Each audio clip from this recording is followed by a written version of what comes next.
വിശുദ്ധ ലൂക്ക എഴുതിയ സുവിശേഷം അധ്യായം 17 വാക്യങ്ങൾ 20 മുതൽ 33 വരെ.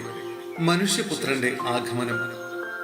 ദൈവരാജ്യം എപ്പോഴാണ് വരുന്നത് എന്ന് ഫരിസേയർ ചോദിച്ചതിന് അവൻ മറുപടി പറഞ്ഞു, പ്രത്യക്ഷമായ അടയാളങ്ങളോട് കൂടെയല്ല ദൈവരാജ്യം വരുന്നത്. ഇതാ ഇവിടെ, അതാ അവിടെ എന്ന് ആരും പറയുകയുമില്ല. എന്തെന്നാൽ ദൈവരാജ്യം നിങ്ങളുടെ ഇടയിൽ തന്നെയുണ്ട്. അവൻ ശിഷ്യരോട് പറഞ്ഞു, മനുഷ്യപുത്രന്റെ ദിവസങ്ങളിൽ ഒന്ന് കാണാൻ നിങ്ങൾ ആഗ്രഹിക്കുന്ന സമയം വരും, എന്നാൽ നിങ്ങൾ കാണുകയില്ല. അതാ അവിടെ, ഇതാ ഇവിടെ എന്ന് അവർ നിങ്ങളോട് പറയും. നിങ്ങൾ പോകരുത്, അവരെ നിങ്ങൾ അനുഗമിക്കുകയും അരുത്. ആകാശത്തിന്റെ ഒരറ്റത്ത് നിന്ന് മറ്റേ അറ്റത്തേക്ക് പായുന്ന മിന്നൽ പിണർ പ്രകാശിക്കുന്നത് പോലെ ആയിരിക്കും തന്റെ ദിവസത്തിൽ മനുഷ്യപുത്രനും. എന്നാൽ ആദ്യമേ അവൻ വളരെ കഷ്ടതകൾ സഹിക്കുകയും ഈ തലമുറയാൽ ഉപേക്ഷിക്കപ്പെടുകയും ചെയ്യേണ്ടിയിരിക്കുന്നു. നോഹയുടെ ദിവസങ്ങളിൽ സംഭവിച്ചത് എങ്ങനെയോ അങ്ങനെയായിരിക്കും മനുഷ്യപുത്രന്റെ ദിവസങ്ങളിലും. നോഹ പെട്ടകത്തിൽ പ്രവേശിക്കുകയും ജലപ്രളയം വന്ന സകലതും നശിപ്പിക്കുകയും ചെയ്തതുവരെ അവർ തിന്നും കുടിച്ചും വിവാഹം ചെയ്തു കൊടുത്തും കഴിഞ്ഞിരുന്നു. ലോത്തിന്റെ നാളുകളിലും അങ്ങനെ തന്നെയായിരുന്നു. അവർ തിന്നുകയും കുടിക്കുകയും വാങ്ങുകയും വിൽക്കുകയും നടുകയും വീട് പണിയുകയും ചെയ്തുകൊണ്ടിരുന്നു. പക്ഷേ ലോത്ത് സോദോമിൽ നിന്ന് ഓടിപ്പോയ ദിവസം സ്വർഗത്തിൽ നിന്ന് തീയും ഗന്ധകവും പെയ്ത് അവരെ എല്ലാം നശിപ്പിച്ചു.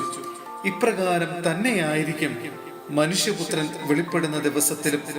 ആ ദിവസം പുറമുകളിലായിരിക്കുന്നവൻ വീട്ടിനകത്തുള്ള തന്റെ സാധനങ്ങൾ എടുക്കാൻ താഴേക്ക് ഇറങ്ങി പോകരുത്. അതുപോലെ തന്നെ വയലിൽ ആയിരിക്കുന്നവനും പിന്നിലുള്ളവയിലേക്ക് തിരിയരുത്. ലോത്തിന്റെ ഭാര്യയ്ക്ക് സംഭവിച്ചത് ഓർമ്മിക്കുക. തന്റെ ജീവൻ നിലനിർത്താൻ പരിശ്രമിക്കുന്നവൻ അത് നഷ്ടപ്പെടുത്തും, എന്നാൽ തന്റെ ജീവൻ നഷ്ടപ്പെടുത്തുന്നവൻ അത് നിലനിർത്തുന്നു. സഹോദരരെ, ഹെബ്രായർക്കുള്ള ലേഖനം അധ്യായം 12 വാക്യങ്ങൾ 18 മുതൽ 29 വരെ. ജീവിക്കുന്ന ദൈവത്തിന്റെ നഗരത്തിലാണ് നാം.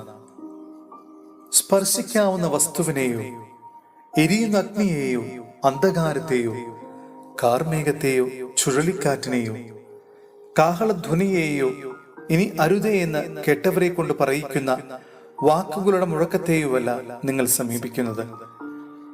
മലയെ സമീപിക്കുന്നത് ഒരു മൃഗമാണെങ്കിൽ പോലും അതിനെ കല്ലെറിയണമെന്ന കൽപ്പന അവർക്ക് ദുസ്സഹമായിരുന്നു. ഞാൻ ഭയം കൊണ്ട് വിറയ്ക്കുന്നുവെന്ന് മോശ പറയത്തക്ക വിധം അത്ര ഭയങ്കരമായിരുന്നു ആ കാഴ്ച.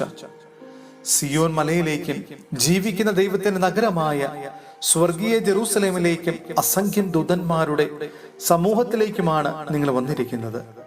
സ്വർഗത്തിൽ പേരെഴുതപ്പെട്ടിരിക്കുന്ന ആദിജാതരുടെ സമൂഹത്തിലേക്കും സഭയിലേക്കും എല്ലാവരുടെയും ദൈവമായ ന്യായാധിപന്റെ മുൻപിലേക്കും പരിപൂർണരാക്കപ്പെട്ട നീതിമാന്മാരുടെ ആത്മാക്കളുടെ അടുത്തേക്കും പുതിയ ഉടമ്പടിയുടെ മധ്യസ്ഥനായ യേശുവിന്റെ സവിധത്തിലേക്കും ആബേലിന്റെ രക്തത്തേക്കാൾ ശ്രേഷ്ഠമായി വാഗ്ദാനം ചെയ്യുന്ന തളിക്കപ്പെട്ട രക്തത്തിലേക്കുമാണ് നിങ്ങൾ വന്നിരിക്കുന്നത്.